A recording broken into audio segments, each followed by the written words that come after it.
Mike Rizzitiello, College Place City Administrator, here to give you the updates for January 2024, and we'll be releasing this earlier as a lot of staff is out for the holiday break and such.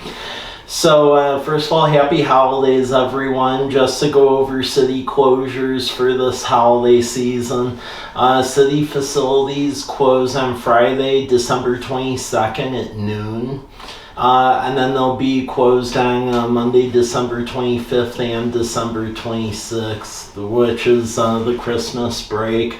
Then when we get into New Year, city facilities will be closed on New Year's Day, so January 1st, and then also Monday, January 15th for Martin Luther King Day as well. Going into council meeting formats, since City Council adopted the budget, as well as the firefighters' bargaining agreement, they were able to wrap up business last meeting. So council made the motion to essentially not have a meeting on Tuesday, December 26th, or the workshop on Tuesday, January 2nd. So council will be back in session on Tuesday, January 9th, and then there'll also be another meeting Tuesday, January 23rd, and both those will be at 7 p.m. over at City Hall. So January 9th, the council members who were up for election in November, they'll be sworn in.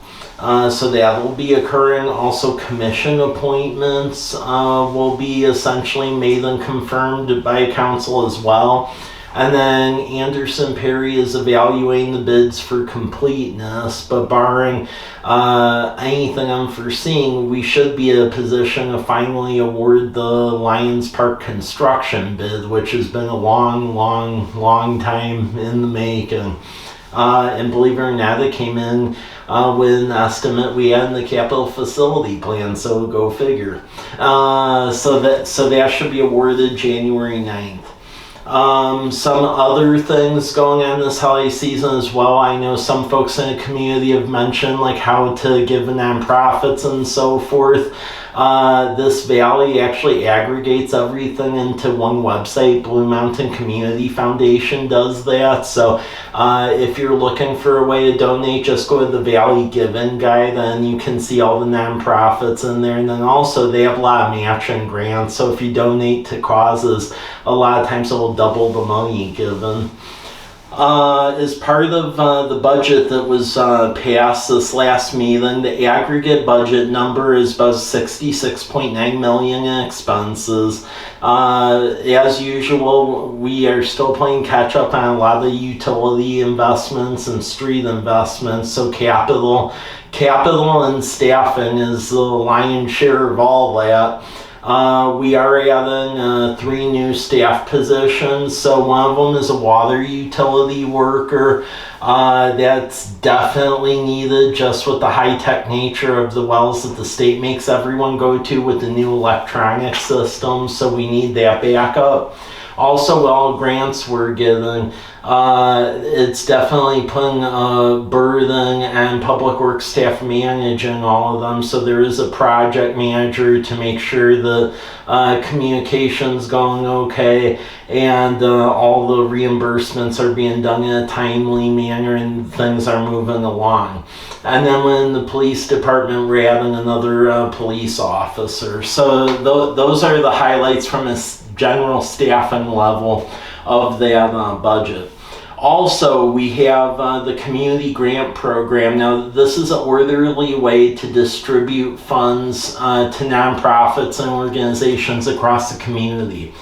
Before we instituted this, a lot of requests for donations and assistance were made on an ad hoc basis, and you can't really budget for that. So with this, we put out a form. It's the form's approved by all of our advisory commissions, and then we put money towards it, and then it's a competitive process. So in fiscal year 2024, there's about $15,000 available, and it can go for projects that help with parks, social resiliency, community health, safety, you name it.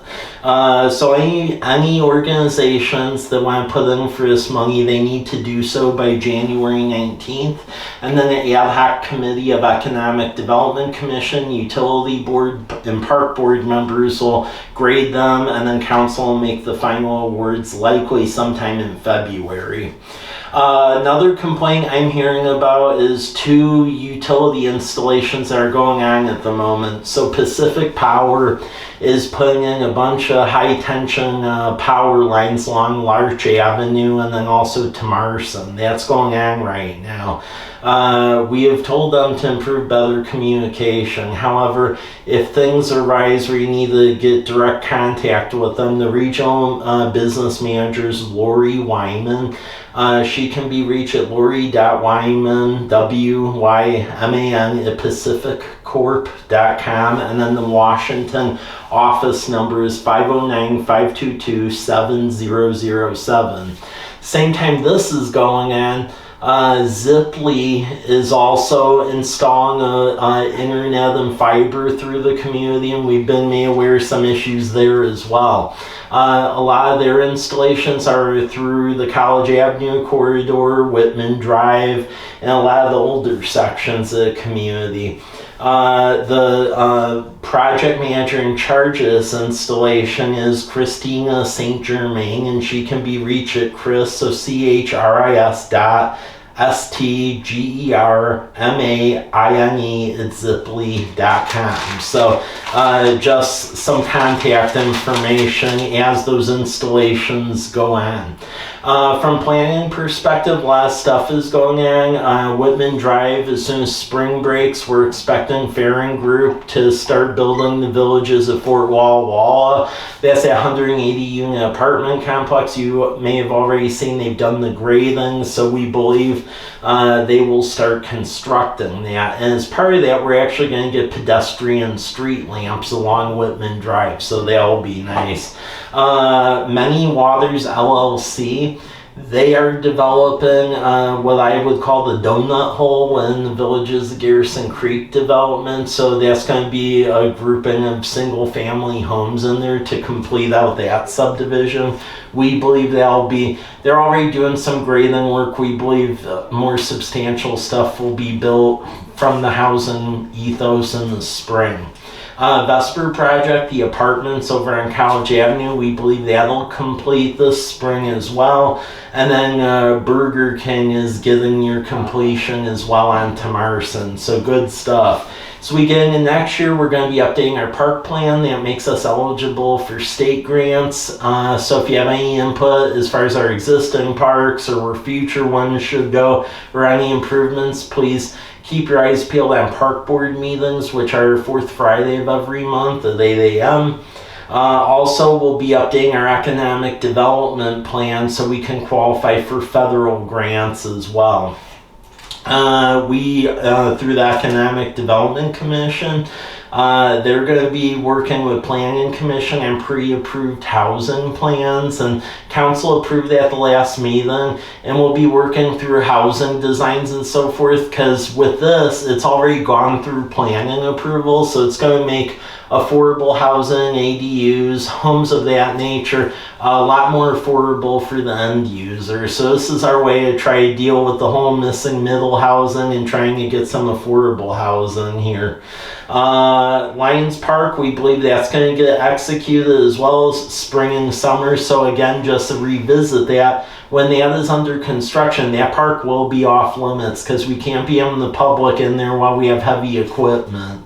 So Farmers Market's going to move to Kiwanis Park up by Davis Elementary School. We apologize for inconvenience, but it is what it is, so we can get the park finally teed up after all these years. And then we're also working on a complete street and a safe routes plan for streets, and that'll not only dictate investments from the Transportation Benefit District, but it's going to make us eligible for transportation money too. And then Veterans Park will be under design as well for some park improvements. Getting into other public works projects, drinking water well number 7 at Teal, that's currently being drilled. So if you see a drilling rig over there, that's what it's for our new well. Wastewater lift station number 5, we're getting near ready to go out to bid on that, and they'll replace the undersized lift station on Southwest First with appropriate ones that has backup generation too.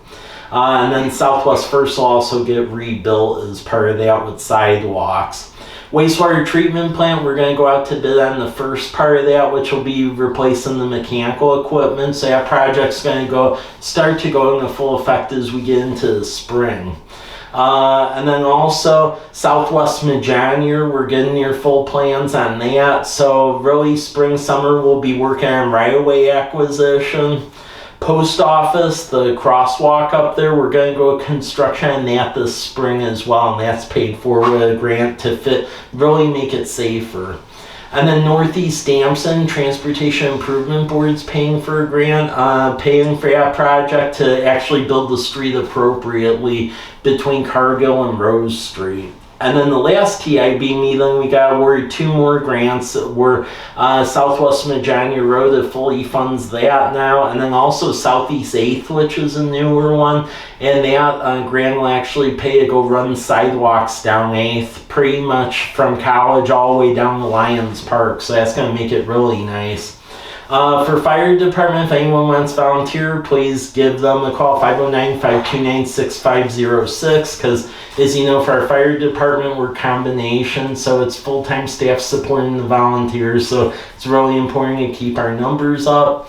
And then the other thing we'll be getting heavily into for 2024 is facility planning. So as we move forward on that, you'll start to see some various concepts for the police department and the public works yard. And that's really important because where the police department currently is at, that was not designed for an actual police department. The history on that is at one point in time it was student apartments and then an automotive repair shop. So not really designed for that. And then public works yard actually predates the city existing. So that actually was like a farm with chicken coops and then an irrigation district prior the city owned it. So as the years progress and stuff, we really need to start putting funds into making sure we have appropriate facilities for our critical workers. So you'll be seeing that as next year transpires as well. And then the last thing is we're also getting heavy into design for a replacement community center at Lions Park. So we have federal earmarks and a lot of other funding towards it, but really we're looking toward a combination where it would be commercial kitchen, community room, and then also a permanent branch for the library, because that is what they promised voters when the voters allowed the annexation into the city into the district about 4 years ago, and then potentially some child care as well. So that's a midterm plan, but it is starting to coalesce, so be aware of that. And with that, that is all the critical issues going on. Happy holidays, everyone, and we'll get back here if anything changes. Thank you.